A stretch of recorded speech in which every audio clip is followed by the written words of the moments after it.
வணக்கம். வாங்க, இந்த பரபவ தமிழ் புத்தாண்டுல மிதுன ராசிக்காரங்களுக்கு என்னவெல்லாம் காத்திருக்குன்னு விரிவா பார்க்கலாம். உண்மைய சொல்லணும்னா, கடந்த சில வருஷமா இருந்த போராட்டங்களுக்கு பிறகு இந்த வருஷம் ஒரு மிகப்பெரிய மாற்றத்தை கொண்டு வரப்போகுது. சரி, வாங்க ஆரம்பிக்கலாம். முதல்ல இந்த ஒரு கேள்வியோட ஆரம்பிப்போம். யோசிச்சு பாருங்க. கடந்த 7 வருஷமா நீங்க பட்ட கஷ்டம், மன அழுத்தம், சில சந்தேகங்கள், இது எல்லாத்தையும் இந்த ஒரு கேள்வி ஞாபகப்படுத்துது இல்லையா? ஆனா இனி கவலைப்பட தேவையில்ல. ஏன்னா நீங்க விதைச்சதுக்கான பலன அறுவடை செய்யற நேரம் இப்ப வந்துடுச்சு. இந்த புத்தாண்டு தொடங்கும் போதே கிரகங்களோட அமைப்பு ஒரு பரீட்சை மாதிரி தான் இருக்கு. 10வது வீட்டில சனியும் உங்க ஜென்மராசியிலேயே குருவும் உட்கார்ந்திருக்கிறதுனால வருஷத்தோட தொடக்கத்துல சில சவால்கள் கண்டிப்பா இருக்கும். பாருங்க, இந்த 3 கிரகங்களோட சேர்க்கைதான் ஆரம்பத்துல ஒரு விதமான மென்டல் பிரஷரை உருவாக்க போகுது. அதாவது உங்க செயல்களையும் உங்க பொறுமையையும் ரொம்பவே சோதிக்கிற ஒரு காலகட்டமா இது இருக்க போகுது. அடுத்ததா ஏப்ரல்ல இருந்து ஜூன் மாசம் வரைக்கும் நாம எப்படி இருக்கணும், என்னென்ன சவால்கள் வரும்னு பார்க்கலாம். இந்த நேரத்துல மன தைரியத்தோடையும் ரொம்ப கவனமாவும் இருக்கிறது ரொம்ப ரொம்ப அவசியம். ஜென்மகுருவும் 10ஆம் இடத்து சனியும் சேர்றதால என்னடா வாழ்க்கை இது, எங்க போயிட்டு இருக்குன்னே தெரியலையேன்னு ஒரு குழப்பம், ஒரு பயம் வரலாம். ஆனா உன்னை நல்லா ஞாபகம் வச்சுக்கோங்க, இது எல்லாமே ஒரு தற்காலிகமான நிலைமைதான். இங்கதான் சனி பகவானோட நீதி வேலை செய்யும். தினமும் நேர்மையா கஷ்டப்பட்டு உழைக்கிற மிதுன ராசிக்காரங்கள சனி பகவான் ஒண்ணுமே செய்ய மாட்டார். சொல்லப்போனா அள்ளி கொடுப்பார். ஆனா திமிரோட அகந்தையோட இருக்கிறவங்களுக்கும் உழைக்காம குறுக்க வழியில பணம் சம்பாதிக்க நினைக்கிறவங்களுக்கும் நிச்சயம் சிக்கல்தான். அதனால ரொம்ப முக்கியமான விஷயம் என்னன்னா, ஜூன் மாசம் வரைக்கும் இந்த விஷயங்கள்ல ரொம்பவே கவனமா இருங்க. பண விஷயத்துல அவசரப்பட்டு எந்த முடிவும் எடுக்காதீங்க. வேலையில வீம்பு காட்டி ரிசைன் பண்ணிடாதீங்க. உடம்புல சின்ன பிரச்சனை வந்தா கூட உடனே கவனிச்சிடுங்க. இப்போதான் நம்ம இந்த வருஷத்தோட மிக முக்கியமான கட்டத்துக்கு வர்றோம். நீங்க பட்ட கஷ்டங்களை எல்லாம் மாத்தி எழுத போற அந்த பிரம்மாண்டமான நிகழ்வு, அதுதான் குருவோட உச்சம்.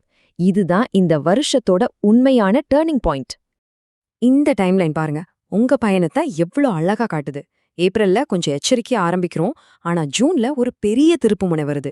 அதுக்கப்புறம் செப்டம்பர்ல இன்னும் சில நல்ல மாற்றங்களுக்கு நம்ம தயாராகிறோம். அப்ப குரு உச்சம்னா என்ன? இது சாதாரண விஷயம் இல்லைங்க.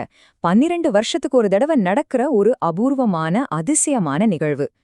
பணத்துக்கு அதிபதியான குரு பகவான் உங்க ராசிக்கு தனஸ்தானம்னு சொல்லப்படுற 2வது வீட்லயே உச்சமடைகிறாரு.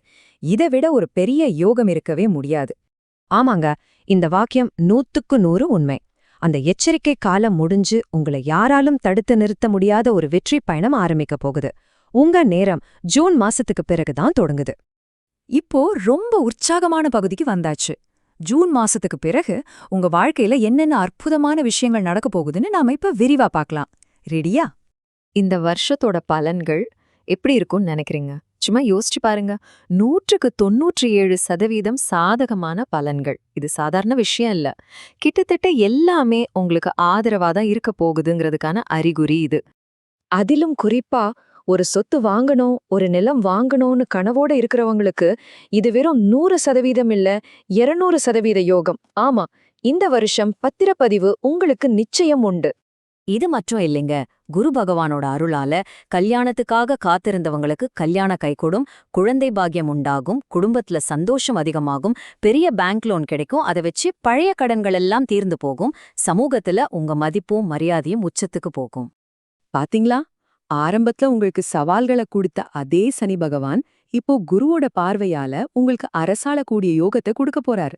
நீங்க எந்த துறையில இருந்தாலும் அதுல நீங்க தான் ராஜாவா இருப்பீங்க.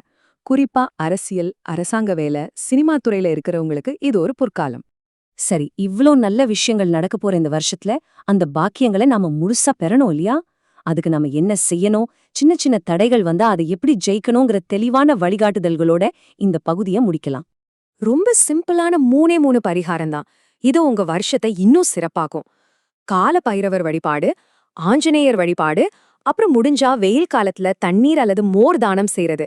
இது உங்களுக்கு வர்ற நன்மைகளை பல மடங்கு அதிகமாக்கும்.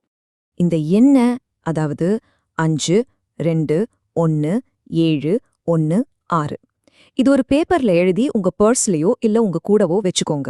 இல்லனா அடிக்கடி பயன்படுத்துங்க. இது இந்த வருஷத்தோட பாசிட்டிவ் எனர்ஜிய உங்க பக்கம் இருக்கும். இது இல்லாம இன்னும் சில சிம்பிளான டிப்ஸ். பச்சை அப்புறம் வெள்ளை நிற ஆடைகளை அதிகமா பயன்படுத்துங்க. முன்னோர்களை மறக்காம வழிபடுங்க, அது தடைகளை நீக்கும். இயற்கையோட நெருங்கி வாழுங்க. முக்கியமா தேவையில்லாம செடிகளோட இலைகளை கூட பறிக்காதீங்க. அதுவே ஒரு பெரிய பரிகாரமா உங்களுக்கு அமையும்.